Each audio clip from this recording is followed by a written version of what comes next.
It's the second Sunday of Advent, and it's time to light the second candle in the candlestick holder. These Sundays are really special to me, because I get to spend some quality time together with my family. This Sunday we decided to make the pieces for the gingerbread house. A couple of years I've been experimenting by making different types of houses, both big and small.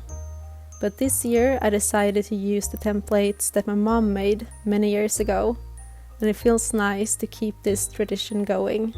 Unfortunately, the pieces ended up a little bubbly after being in the oven. It's probably because the baking tray was too hot and we didn't cool it in between the uses. But you won't be able to notice after we have decorated it, which we're planning to do next week. We also made 2 different types of Christmas candy: acorns out of almond paste and chocolate bark with nuts on top. We started with cutting up the nuts in smaller pieces. We decided to use pistachios, Brazil nuts and some dried cranberries. Then we melted the dark baking chocolate in a hot water bath on the stove. We also colored the almond paste with green food coloring.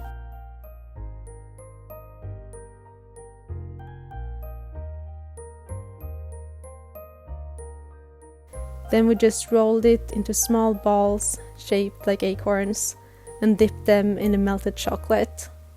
And lastly let them rest in a bowl full of sugar.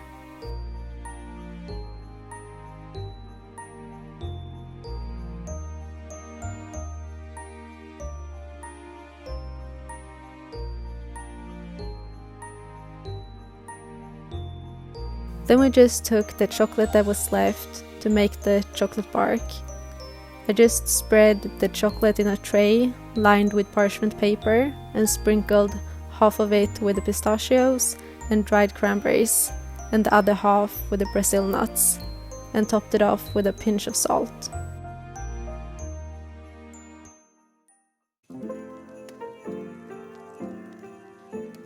Then it was time to drink some glögg together around the table. This day we tried a white one, and the mulled wine was of course served with gingerbread cookies, and I had some sweet and caramelly dates. We bought some beautiful Christmas cards this year, so I took the time to write a couple for some of my friends who live really far away and I miss a lot. Please let me know what preparations you do the weeks leading up to Christmas.